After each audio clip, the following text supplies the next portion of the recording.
Ihr seid Söhne und Töchter Gottes, Kinder des Bundes und am Aufbau des Reiches Gottes beteiligt. Ihr müsst nicht warten, bis ihr ein bestimmtes Alter erreicht habt, damit ihr die Aufgabe erfüllen könnt, beim Erlösungswerk für die Menschheit mitzuhelfen.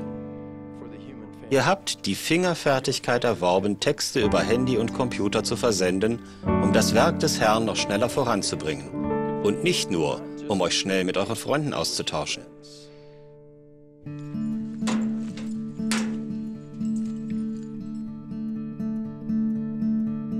Well, start out about,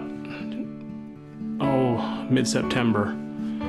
Bishop come to our house and wanted to see Cheyenne. He asked that Cheyenne would accept a calling to work on the Elijah project. The Elijah project is about all the youth coming together and finding their own ancestors and doing their ordinances, and it may seem hard at first, but it's a lot of fun. When Cheyenne was called, my mother had passed away about 3 days prior to that. We had just barely had her funeral. My parents, they were very strong, very into genealogy. So no sooner did the bishop leave, Cheyenne went straight to her grandfather that had just, had just lost his wife. And that kind of lifted his spirits. That was something that he was very excited for.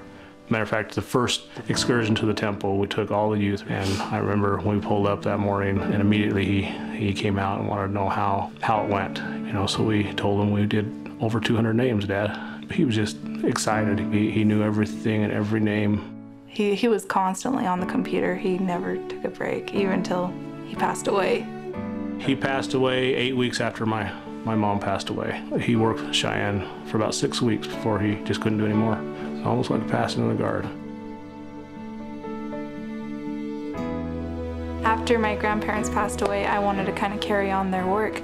As I go through family history, you can learn about the time when they were born and where they lived, and you can find stories on them and pictures, and it's almost like you almost get to know them and feel compassion for them. And I was going through my grandpa's books, and we found journals, and one was about Susan Ellen Johnson. It just talks about all of her times on the plains and how she raised children that weren't hers, and what kind of faith she had and how she stuck to it. And she was a good horsewoman too. So they also had lives.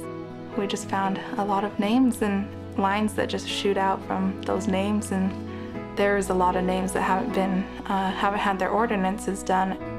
I've always just gone to the temple and done temple names, but when I got my first card, it was exciting to know that I'm doing it for my own ancestor and from my own lines, and I don't know, it just feels almost like they're there.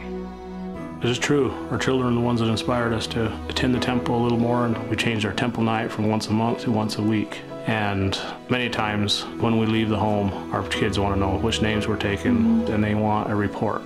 To find a card and to just wait for the card to be done and get all the sealings done is just a good feeling to know that I can give people the same saving ordinances that I have. It makes me feel humble. It was such a blessing to me in my life when that came when it did. And now we're always going to the temple with the names that we have, and being able to do that with our whole family is such an amazing thing. It's something that has brought our family closer, and we've been very blessed.